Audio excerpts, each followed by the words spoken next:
Hello again, friends. I'm back with an update for the status of Cardfight Online. The first major piece of news is that the game has been delayed until next year. I had a hunch that this was going to happen, as the release date was very close to the date that it was announced and greenlit on Steam. We have received several new images of the game, though, shining some light into more of its features. The first image shows another picture of actual gameplay. There are only two things that I can gather from this image that we didn't already know. The first thing is that sleeves are available as unlockables. This leads me to believe that we will have promotional points, similar to the Japanese 3DS game, which is an alternative currency that we can use to purchase promotional cards, aesthetics such as sleeves, avatars, and possibly playmats, and maybe even one other feature that I'll discuss later in the video. The second thing that I see in this image is that there is going to be unranked play, which is very nice for people like me who like to experiment or troll. The second image shows a standard loading screen for a clan fight battle. You can see the full picture of your selected avatar on this loading screen. The third image is also a loading screen image. This showcases that the fight will be using the extreme format, meaning that they didn't lie to me and I get to have my fun. Seriously, Bushi, thank you. The fourth image showcases a tutorial. You go through practice bouts, likely showcasing the rules. This tutorial rewards you with the Royal Paladin G trial deck. It appears to do so for free as well. That's a good start for getting into the game. I'm curious to see if you need to get multiple trial decks to get all of the cards you need, or if Bushiroad has it set to give you playsets of all trial deck cards when you purchase a single one, like they do with the 3DS games. You can see a deck building screen in this fifth image. There is a pile of knowledge to be searched through in this one image. Literal boatloads of information that I am very excited to share.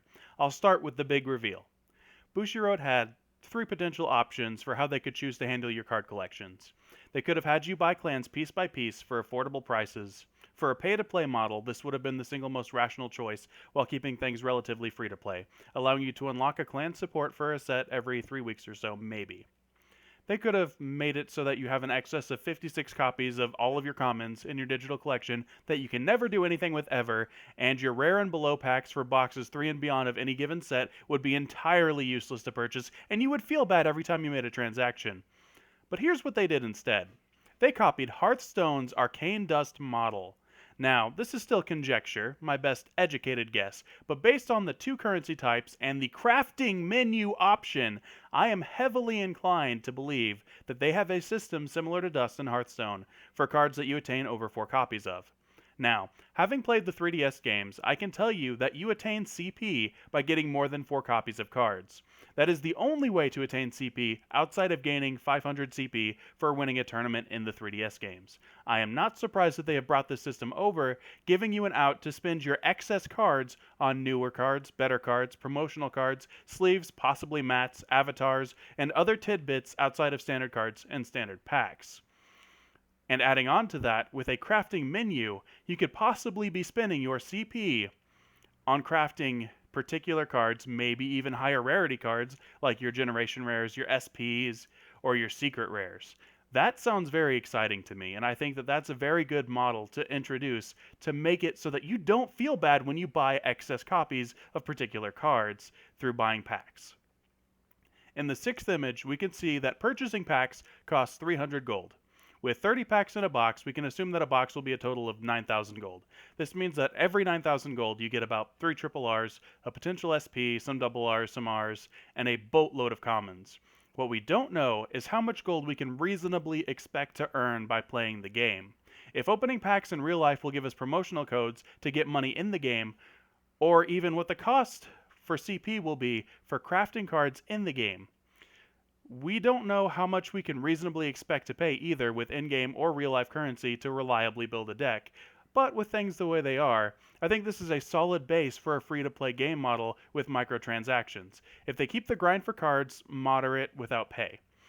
Not too easy to get all the cards, but not like Hearthstone levels of you have to win, not play, win 30 games to get a single pack. Losing doesn't contribute to getting packs. You're capped at 30 wins a day to contributing towards getting packs, outside of a single daily quest that averages half a card pack. Now, Hearthstone's card pool is, to be fair, significantly smaller, so they have a reason for making cards so difficult to obtain for free players.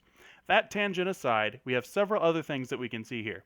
We have a community tab, a profile tab, a top page tab, I don't know what that would be, a Cardfight tab, deck building tab, shop tab, crafting of course, and a function tab, which may be an options tab, I think. Pretty standard stuff for the most part, although blinging out your profile page sounds like it'll be pretty sweet. On the top side of things, we can see that there's 5 things that we can purchase. We have the campaigns, which sounds like it's going to be player versus computer stories, possibly as a means of earning promotional cards. There's new for recently added things, I would assume. Packs for buying single packs. I'm admittedly a bit worried that I don't see boxes there. If you don't have a guaranteed ratio of rarities in the packs that you pull, things could end up getting pretty gimp. Pre-built decks sounds like pay-to-play purchases where you purchase a deck that's already been built. This is probably where they're expecting the bulk of their microtransactions. It has advantages and disadvantages. This was my primary suggestion for them to implement in my last video. It also lets people splurge to finish a deck then and there. The downsides are that you get cards from packs in your collection, and when you pull them, you feel bad. This may disincentivize players from buying packs from a set where they purchased a deck if the rate of CP that you get from pulling the cards you've purchased with real money is bad. But all in all, I'm very pleasantly surprised with the form that this game is taking. To recap on all of the points, the game has been delayed until next year. We definitely have Extreme Fight. Trial decks appear to be freely won in tutorials. We appear to have player versus computer campaigns and tutorials. Card crafting exists. Character sleeves, avatars, non-ranked fights, 2 types of in-game currency, and pre-built decks are available for purchase. All I can say about this is that I am pumped.